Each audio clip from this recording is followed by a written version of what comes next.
Welcome everyone, I'm Gareth Woodhurst, and today I'm doing part 4 with Deku had Ichigo's powers. Now, sorry for the very long wait for this. That one guy who commented like a month ago asking for more parts.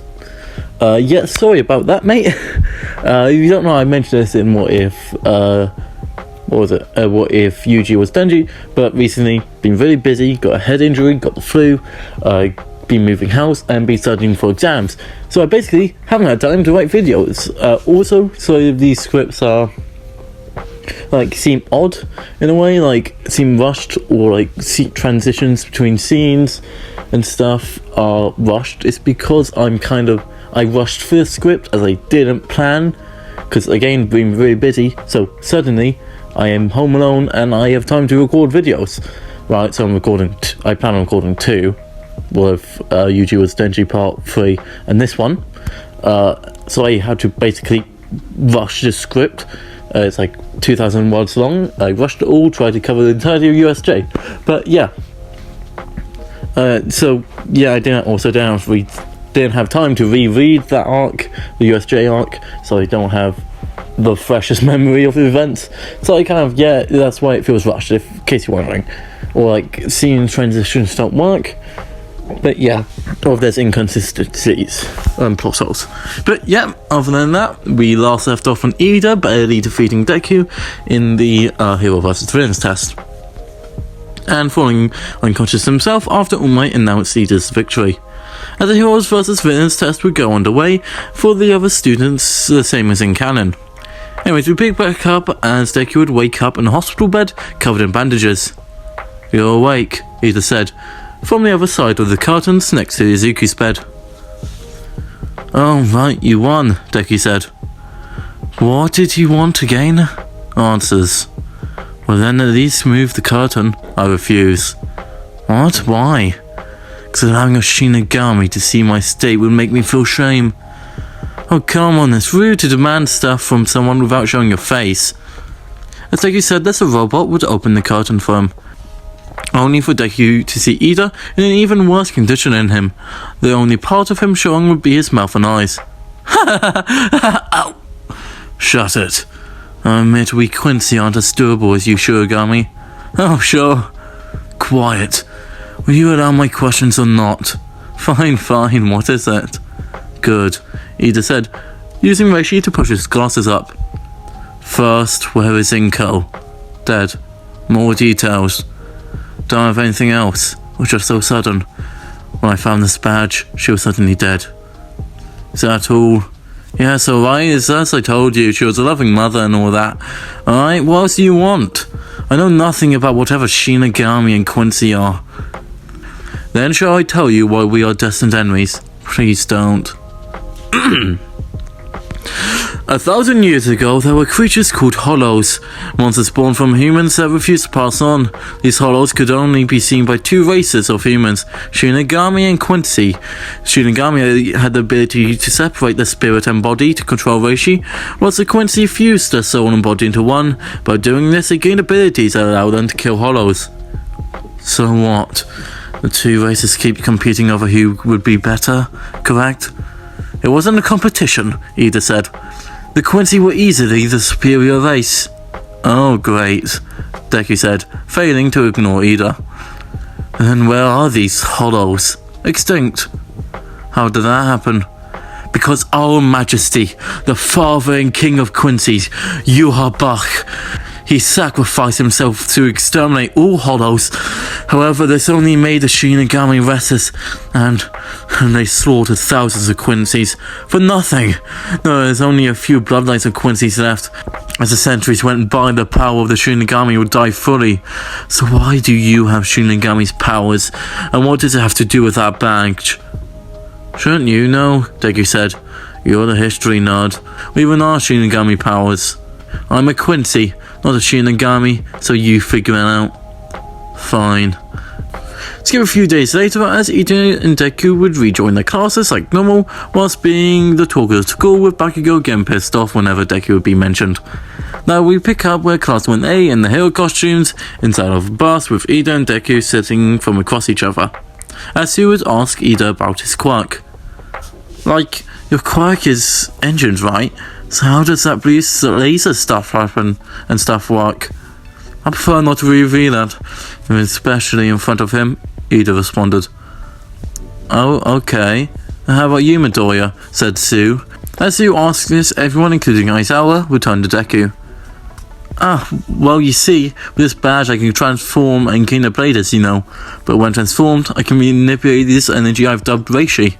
I don't know the extent of abilities this Reishi can become, but so far I mainly use it to create invisible platforms under my feet.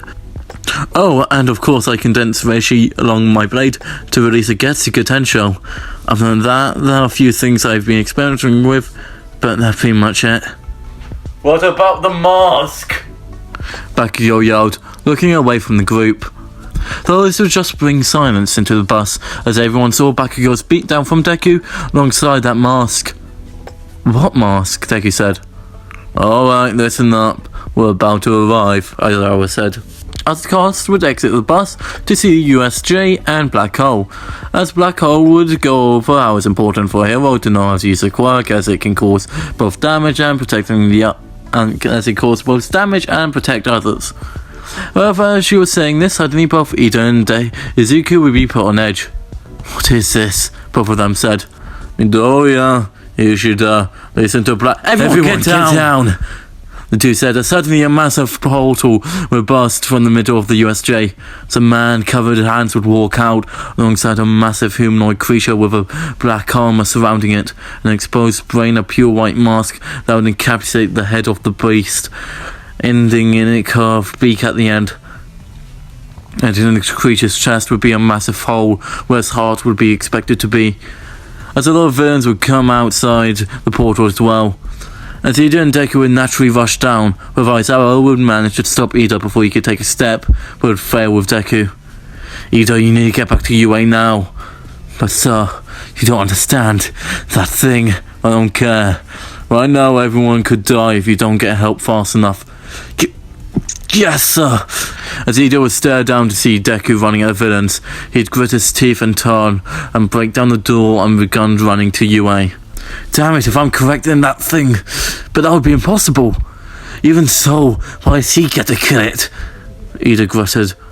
Back to Deku as he'd be smiling as he'd run down to the villains. However, suddenly for what would be a second in real time, Deku would find himself inside of an ocean surrounded by skyscrapers.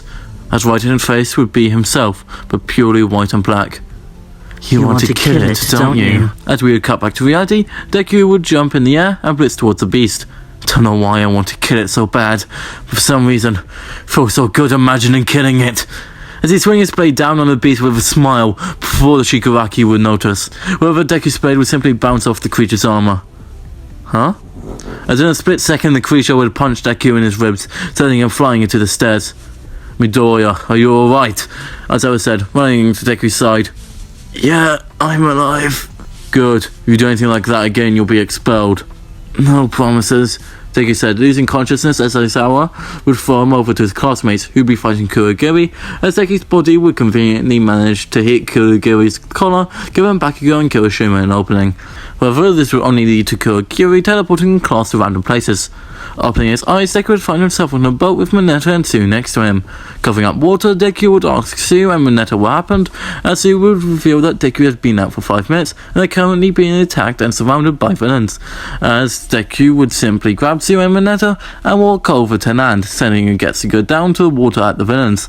Landing down, Deku would place Sue and Mineta behind a rock and look out to see Aizawa pinned down to the ground with Shigaraki rotting Aizawa's elbow. As Deku would charge at the villain trying to save Aizawa, whether the creature would appear in his way.